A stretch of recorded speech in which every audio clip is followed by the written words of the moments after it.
మహాగణుడును మన రక్షకుడునైన మన ప్రభువైన యేసుక్రీస్తు వారి ప్రశస్తమైన నామంలో ప్రతి ఒక్కరికి మా హృదయపూర్వక వందనాలు తెలియజేస్తున్నాం. ప్రియులరా, ఇమానుయేలు ప్రార్థనా గృహ పరిచర్యల ద్వారా ప్రతిదినము దేవుని వాక్యాన్ని అందించడానికి దేవుడు అనుగ్రహించిన కృపాక్షేమాన్ని బట్టి ఆయనకి మాత్రమే మహిమ, ఘనత, ప్రభావాలు కలుగును గాక.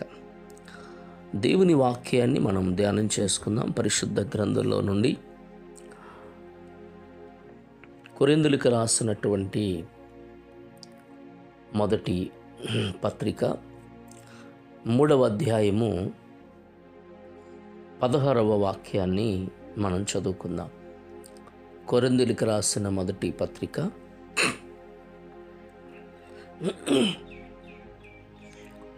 3వ అధ్యాయము 16వ వాక్యం. మీరు దేవుని ఆలయమై ఉన్నారనియు దేవుని ఆత్మ మీలో నివసించుచున్నాడనియు మీరెరుగరా? ఎవడైనను దేవుని ఆలయమును పాడు చేసిన ఎడల దేవుడు వానిని పాడు చేయును. దేవుని ఆలయము పరిశుద్ధమై ఉన్నది, మీరు ఆ ఆలయమై ఉన్నారు.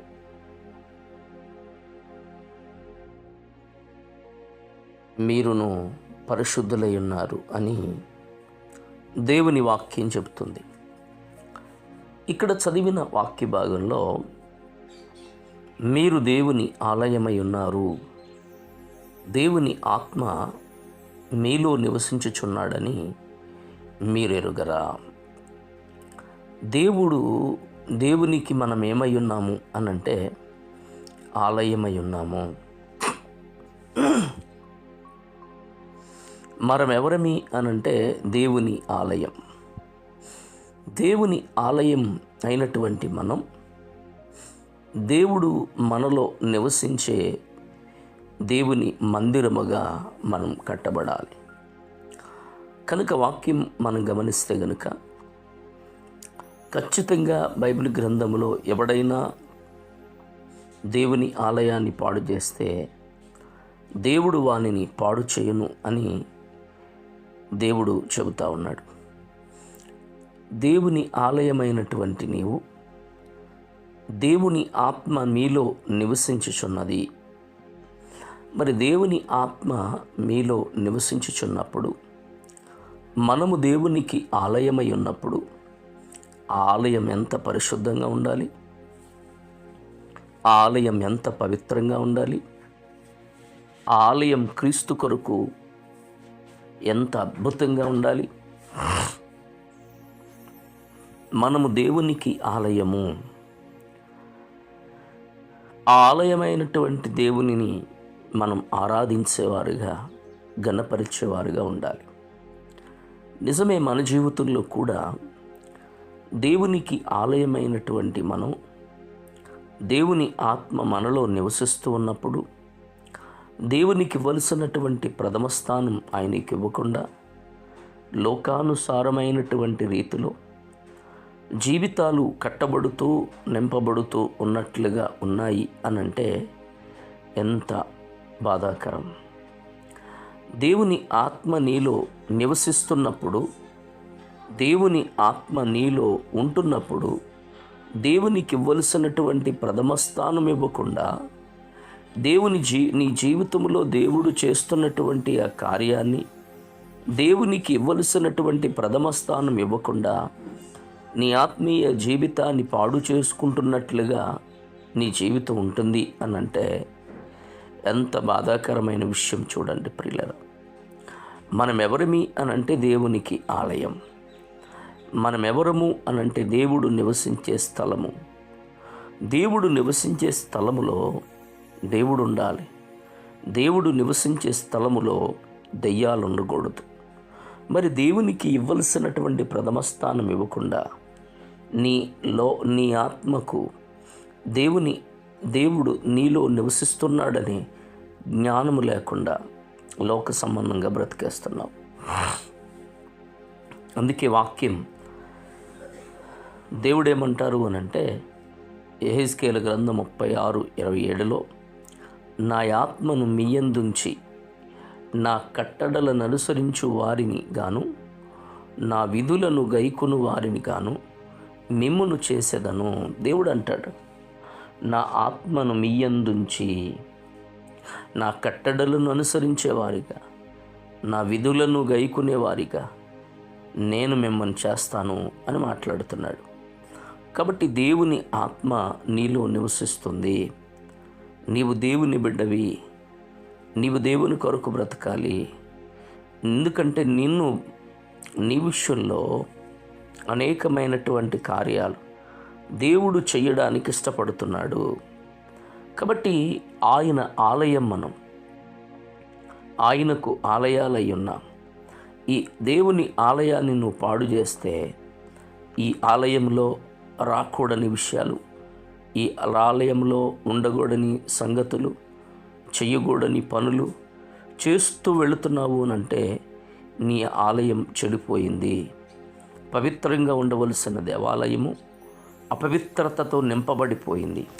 అందుకే కొరింథీ పత్రికలో 9:13 దేవుడు ఎలా మాట్లాడతాడు, ఆలయ కృత్యములు జరిగించువారు ఆలయము వలన జీవనము చేయుచున్నారనియు బలిపీఠమునొద్ద కనిపెట్టుకుని ఉండువారు బలిపీఠముతో పాలువారై ఉన్నారనియు మీరెరగరా అని మాట్లాడుతున్నాడు. ఆలయ కృత్యములు జరిగించువారు ఆలయము వలన జీవనము. మనం గమనిస్తే గనుక ఆలయములో నివసించే మనం, దేవుని ఆలయమైనటువంటి నీవు, దేవుని కొరకు జీవించవలసినటువంటి నీ ఆత్మీయ జీవితం మరి దేవునికి పవిత్రంగా ఉండాలి, కానీ అపవిత్రంగా మారిపోకూడదు. అందుకే కొరింథీ మొదటి పత్రికలో 6:19 అంటాడు, మీ దేహము దేవుని ఆలయము వలన, మీ దేహము దేవుని వలన మీకు అనుగ్రహింపబడి మీలోనున్న పరిశుద్ధాత్మకు ఆలయమై ఉన్నదని మీరెరగరా, మీరు మీ సొత్తు కారు అని మాట్లాడుతున్నాడు. ఇప్పుడు మీ దేహము దేవుని వలన, ఎవరి వలన? దేవుని వలన మీకు అనుగ్రహింపబడింది. కాబట్టి ఈ శరీరము, ఈ ఆత్మ దేవునికి, దేవుడు మీలో ఉంచినటువంటి పరిశుద్ధాత్మకు ఆలయమై ఉన్నారని మీరెరగరా, మీరు మీ సొత్తు కాదు అని మాట్లాడుతున్నాడు దేవుడు.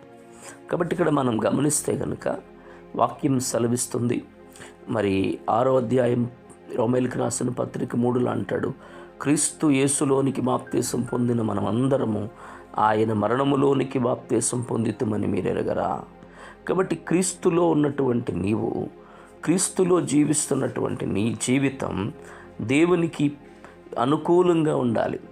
1 కొరింథీ 6వ అధ్యాయం 2-3 పరిశుద్ధులు లోకమునకు తీర్పు తీర్చుదురని మీరెరగరా, మీ వలన లోకమునకు తీర్పు జరగవలసి ఉండగా మిక్కిలి అల్పమైన సంగతులను గూర్చి తీర్పు తీర్చుటకు మీకు యోగ్యత లేదా?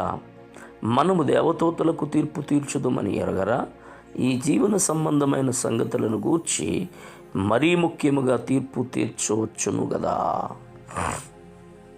కాబట్టి దేవుని పిల్లలుగా నీ ఆత్మీయ జీవితం క్రీస్తుకు చేరువైనట్లుగా లోక సంబంధమైన వ్యవహారాలు కానీ, లోక సంబంధమైన పద్ధతులు కానీ, లోక సంబంధమైనటువంటి ఆలోచనలు కానీ నీ జీవితంలో ఉండకూడదని దేవుడు కోరుతున్నాడు. మనము దేవునికి ఆలయము.